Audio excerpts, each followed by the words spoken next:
El campo es un lugar sagrado. Todos los que trabajan o viven alejados del ruido y la contaminación saben de lo que les hablo. Rubén, un jubilado de 78 años que rengueaba por un accidente en su antiguo trabajo, una fábrica textil, decidió pasar sus últimos años de soledad a cientos de kilómetros de la ciudad como casero en una antigua estancia histórica que era muy visitada en verano, pero quedaba totalmente abandonada en invierno. Rubén estaba solo en la vida. Su esposa de toda la vida había muerto hacía 9 meses y no habían podido tener hijos. Toda la vida estuvieron juntos. Se habían conocido en el barrio. Fueron novios a los 16 años y se reencontraron a sus 30 para pasar ese resto de vida juntos. Solo que Ofelia se había ido antes de tiempo. Un cáncer fulminante la consumió en 4 semanas.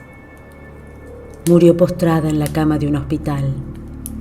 Y la misma noche del velorio, Rubén se prometió vender todo e irse lejos. Así llegó al campo de Saitén, una alejada localidad escondida en medio de la pampa húmeda. La casona que debía cuidar era un lujo, de esos que son vulgaridad. Rubén vigilaba la casa, pero tenía prohibido entrar.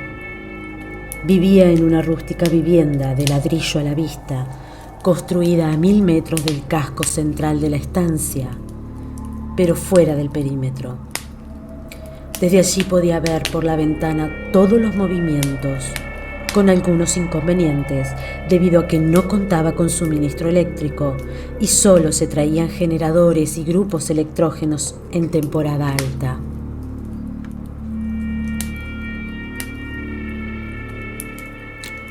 Los inviernos, además de ser duros por el frío, lo eran por la oscuridad.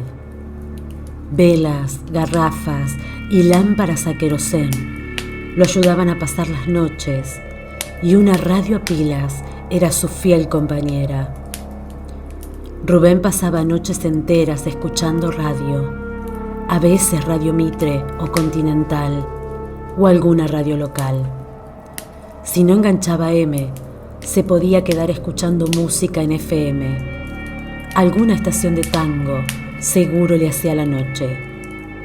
Hasta que comenzaron a ocurrir eventos que cambiarían su vida para siempre. El primero tenía que ver con un extraño hombre, alto y flaco de unos 40 años. Se paraba frente a la estancia y merodeaba casi todas las noches. Rubén había salido varias veces, escopeta en mano, y hasta le había tirado más de una vez para asustarlo. Pero el tipo aparecía y desaparecía misteriosamente. Era extraño. Rubén estaba convencido que era un fantasma. Varias noches se había despertado sobreexaltado al ver la silueta del tipo pegado a su ventana y con la luna de fondo, parado, observándolo dormido, y en el momento que Rubén abría los ojos, el tipo salía corriendo campo travieso.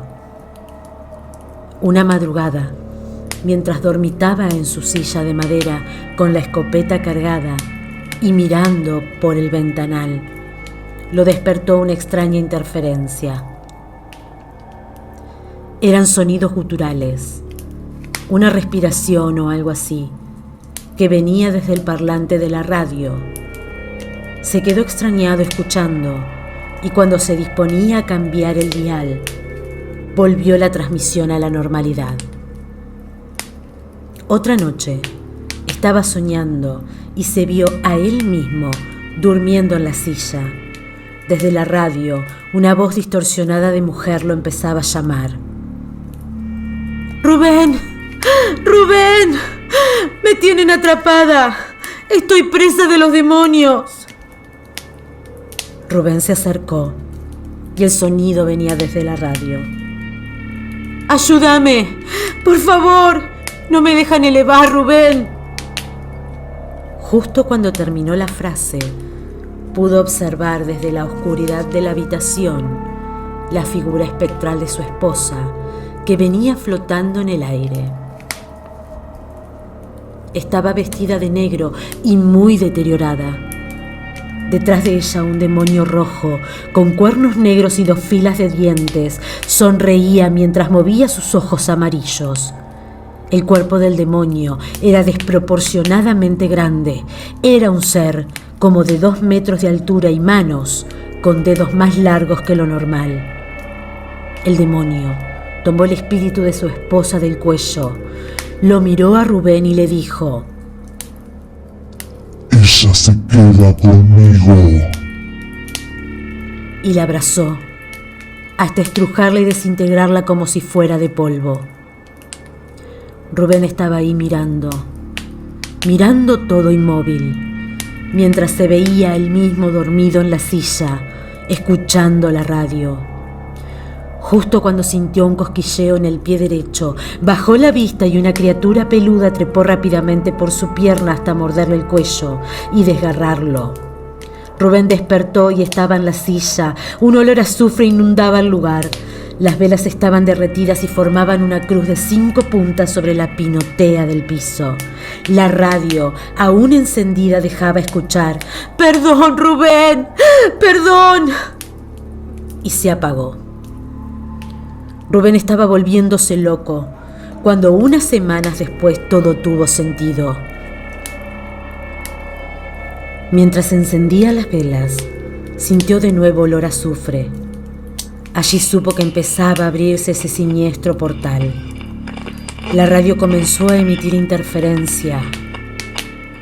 Y otra vez, la voz de su fallecida mujer, que solo repetía: «Perdón, perdón, perdón, Rubén», mezclada con una voz demoníaca que decía: «Era tu hijo, era tu hijo». Rubén, sin entender demasiado, gritó en voz alta: «Te perdono, te perdono». Y la radio se apagó y nunca más funcionó. El humo negro y maloliente del plástico quemado daba cuenta de la explosión de las pilas que destruyeron el receptor. Nunca más Rubén tuvo conexión con su esposa muerta. Tampoco escuchó nunca más radio. Lo encontraron ahorcado, bajo la higuera que estaba a mitad de camino frente a la estancia y su casa. En el bolsillo derecho del pantalón, una carta de puño y letra relataba la historia y de cómo siempre supo que su esposa había estado embarazada de él cuando estuvieron separados, y que siempre sospechó que ella había asesinado al hijo en común que habían tenido. Espíritu errante que creció y atormentó hasta llevarse en forma de cáncer a su esposa, por la culpa que él mismo tenía. Como espíritu errante atormentaba y visitaba a Rubén desde la ventana. Era el espíritu de su hijo. El diablo también estaba allí, quizás como aquel que se lleva las almas que desencarnan y mueren, pero que siguen teniendo culpa.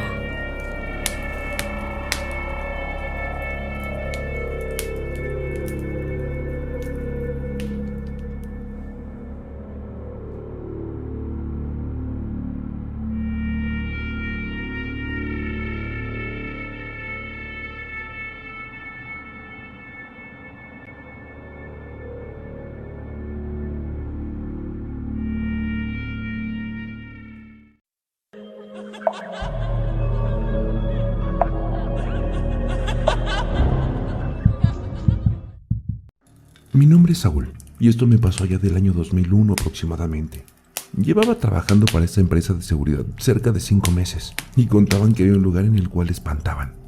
Muchos compañeros que habían ido a ese lugar contaban que era espeluznante pasar ahí la noche. El lugar en cuestión era una iglesia abandonada.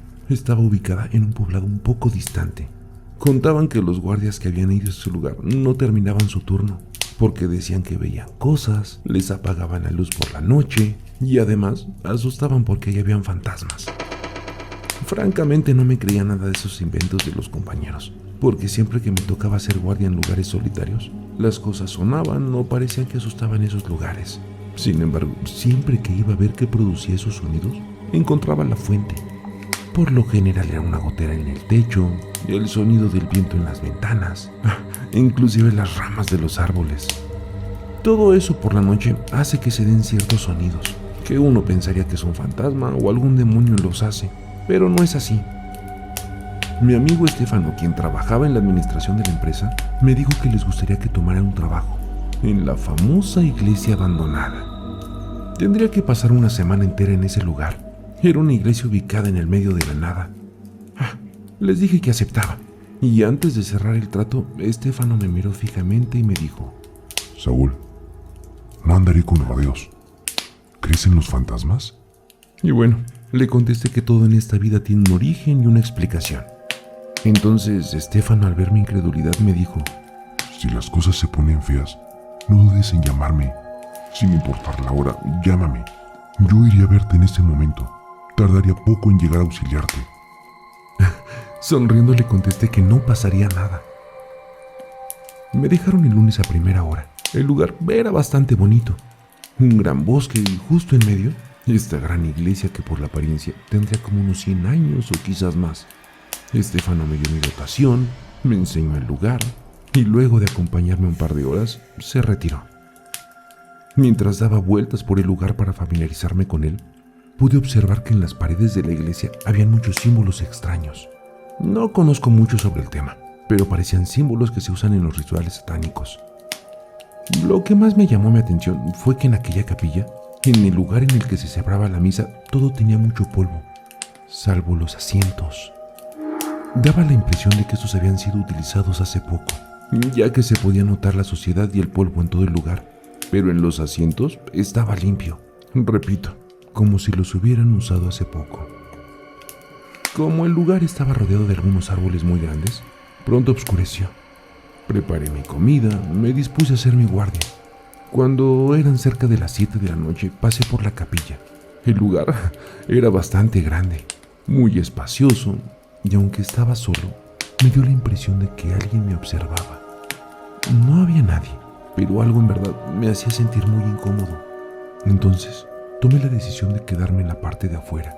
Al menos así no sentiría la mala vibra que me daba el estar dentro de la iglesia. Todo pasó relativamente con calma. No había nada extraño o fuera de lo normal en ese lugar. Serían cerca de las 11 de la noche cuando me entró la urgencia de ir al baño. Para ese entonces ya estaba sereno y la sensación que tuve minutos antes ya se había desaparecido. Ingresé a la iglesia por la puerta de enfrente. En cuanto entré, pude sentir un frío que te helaba el cuerpo. Incluso con el abrigo que cargaba, podía sentir un hielo que me penetraba los huesos. Las luces comenzaron a parpadear como insinuando que se apagarían. Llegué al baño e hice mis necesidades. En cuanto terminé y me disponía a salir, la luz del baño nuevamente comenzó a parpadear, hasta que finalmente se apagó. Quedé totalmente a oscuras en ese lugar. Saqué prontamente mi celular del bolsillo y con él intenté iluminarme, pero este no encendía. Me acerqué a la puerta ayudándome de las paredes para no caerme, y esta no abría. La puerta estaba trabada. Empecé a escuchar voces en el baño, como si alguien más estuviera conmigo, pero no lograba entender lo que me decían. Tenía tanto miedo que solo pude empujar la puerta una y otra vez con todas mis fuerzas, pero parecía que algo o alguien del otro lado estuviera sosteniéndola para que no pudiera salir.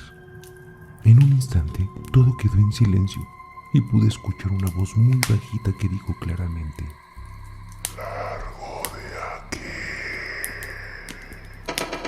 En cuanto la escuché tuve tanto terror, porque yo sabía que no había nadie excepto yo en este lugar, así que no sé cómo, pero me lancé contra la puerta y esta se cayó. Me levanté del suelo rápidamente, tomé el celular para iluminarme, ya que el lugar estaba en tinieblas. No se podía ver absolutamente nada. Luego de unos segundos, la linterna del móvil finalmente me iluminó. Comencé a caminar por el largo pasillo y llegué a la capilla. Las paredes de la iglesia, incluso el techo, comenzaron a sonar, como si alguien la estuviera golpeando. Entonces grité: ¡Hey! ¿Quién anda ahí? Soy guardia de seguridad y esa propiedad es privada. Deben de retirarse y llamaré a la policía. Entonces escuché de nueva cuenta esas palabras. Largo de aquí. Mi cuerpo temblaba y tomé el celular para marcarle a Stefano. Sabía que no estaba solo. Alguien o algo estaba ahí conmigo en ese lugar. El teléfono cayó de mis manos debajo de uno de los asientos, así que me dispuse a recogerlo. Me agaché para poder tomarlo, y antes de poder alcanzarlo, pude ver al fondo de la banca en esa oscuridad unos ojos que brillaban con una violencia terrible. Quedé espantado, sobre todo cuando escuché una voz tan aguda que hizo eco en todas las paredes de la iglesia. Me dijo: Serás mi cena. No, eso fue todo para mí. Me dispuse a retirarme del lugar a toda prisa, y en ese momento que me incorporé y me disponía a correr, no podía. Algo me tomó con tanta fuerza por el tobillo que caí al suelo. Eso me quería arrastrar debajo de la banca con tanta violencia que sentí que me estaba cortando la piel. Con todas mis fuerzas me sostenía de la banca de enfrente, pero eso podía más que yo. Cuando volteé para ver qué me estaba tomando, pude ver una criatura en forma de humanoide que reía diabólicamente desde abajo de la banca, mientras me jalaba con su larga mano negra. Pude notar que eso se divertía viendo lo asustado que estaba, y bueno, de mi sufrimiento. Entonces, al no quedarme otra opción y ver que la batalla por la vida la estaba perdiendo, comencé a rezar: Santa María, Madre de Dios, ruega por nosotros los pecadores. Y en ese instante, esa cosa dijo fuertemente mientras pasaba su larga y negra lengua por sus labios: En la hora de nuestra muerte. Eso me hizo desfallecer. Sentí que en ese momento la vida junto a mis fuerzas abandonaron mi cuerpo. Ese era mi fin. Pude escuchar a lo lejos una voz conocida que me llamaba: Saúl. Saúl. Y con lo que me quedaba de fuerzas grité: ¡Hey! ¡Aquí estoy! Esa cosa se apresuraba en meterme debajo de la banca, y en ese momento sentí que alguien tomó mis manos. Era Stefano, quien con todas sus fuerzas me trataba de sacar de ese lugar. Él también vio a esa criatura y, pidiendo a Dios que no nos abandonara, no dejó de jalarme. En ese momento, esa cosa se burló de nosotros y nos dijo: Volveré por ustedes. Seguido de eso, soltó una carcajada lúgubre y me soltó. Al instante, desapareció. Stefano me ayudó a levantarme, ya que yo no podía. Aún no me recuperaba del susto que pasé. Y bueno, más que sentía un dolor muy fuerte en el tobillo. Cuando estuvimos fuera de la iglesia, escuchamos una voz espantosa que decía: Malditos, vuelvan. Y otra que no dejaba de decir era: Largo de aquí. En cuanto entramos a la camioneta y nos disponíamos a salir, esta no prendía. Era como si estuviera ahogada. Por más que Stefano le daba el contacto, esta no prendía. En ese momento miré hacia adelante, y allí en el medio del camino estaba esa figura negra que me atacó en la iglesia. Nos miró fijamente por unos segundos, y luego de pasar su lengua por sus labios, en seña de que nos quería comer, este ente desapareció. Stefano no tenía color en su rostro. Intentó una vez más prender la camioneta y esta encendió. Nos fuimos del lugar a toda marcha. Ya en la ciudad vi mi tobillo y este estaba sangrando mucho. Tenía 3 cortes de los cuales emanaba sangre. Al llegar al hospital, las enfermeras me cosieron con un total de 15 puntos en 3 partes diferentes del tobillo. Aún tengo la cicatriz que me dejó ese demonio, y a diferencia de antes, ahora ya creo en lo paranormal.